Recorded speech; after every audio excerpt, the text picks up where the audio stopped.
जनसभा में इकट्ठा हुए पार्टी के सभी छोटे बड़े पदाधिकारी भारत के अधिकांश राज्यों में भी ज्यादातर सत्ता यहाँ कांग्रेस पार्टी के हाथों में ही केंद्रित रही है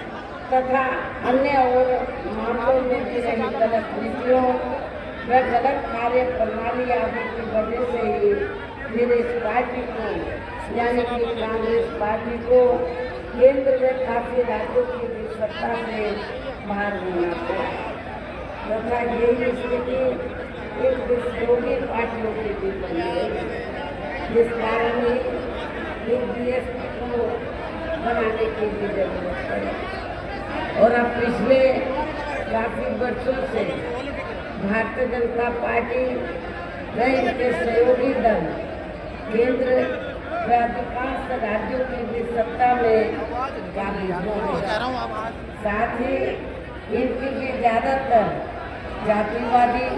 पूंजीवादी संकीर्ण सांप्रदायिक व द्वेषपूर्ण नीतियों एवं कार्य प्रणाली आदि से तथा इनकी कथनी व करनी में भी काफी अंतर होने की वजह से ऐसा लगता है कि इस बार की पार्टी भी केंद्र की सत्ता में आसानी से वापस आने वाली नहीं यानी कि भारतीय जनता पार्टी भी इस बार केंद्र की सत्ता में आसानी से वापस आने वाली नहीं बशर्ते यदि ये चुनाव इस बार फेयर होता है तथा आम चर्चा के मुताबिक वोटिंग मशीनों में भी कोई गड़बड़ी आदि नहीं की जाती है और वैसे भी इस बार चुनाव में इनकी कोई भी पुरानी व नहीं चल रही नाटकबाजी जुमलेबाजी व गारंटी आदि काम में आने वाली नहीं क्योंकि अब देश की जनता काफी हद तक इस बात को समझ चुकी है कि इनकी पार्टी ने अब तक देश के विशेषकर गरीबों कमजोर तबकों मध्यम वर्ग के एवं अन्य मेहनतकश लोगों को जो इन्हें अच्छे दिन दिखाने के असंख्य प्रलोभन भरे वायदे किए हैं तथा अनेकों हवाई व कागजी गारंटी भी दी है तो उनका जमीनी हकीकत में अभी तक भी इन्होंने लगभग 1/4 हिस्सा भी कार्य पूरा नहीं किया है बल्कि इसके स्थान पर इनका ज़्यादातर समय व ताकत भी जहाँ इनके अपने चहेते रहे बड़े बड़े पूंजीपतियों एवं धन्ना सेठों को ही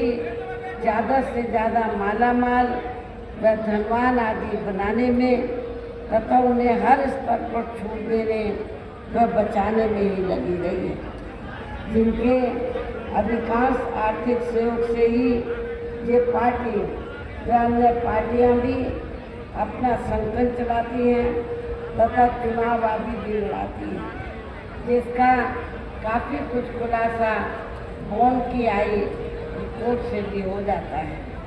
इस संदर्भ में यहाँ मैं ये कहना चाहूँगी अभी कुछ दिन पहले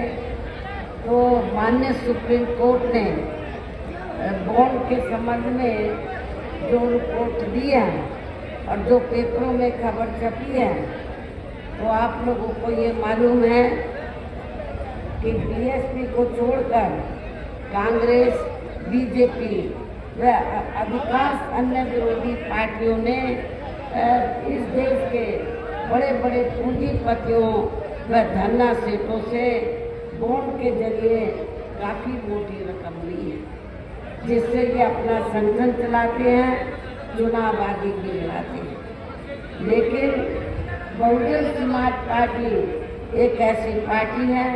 जिसने 1 रुपया भी किसी बड़े पूंजीपति व धन्ना सेठ आदि से नहीं। इसलिए हमारी पार्टी जब भी चुनाव होता है संगठन को चलाने के साथ साथ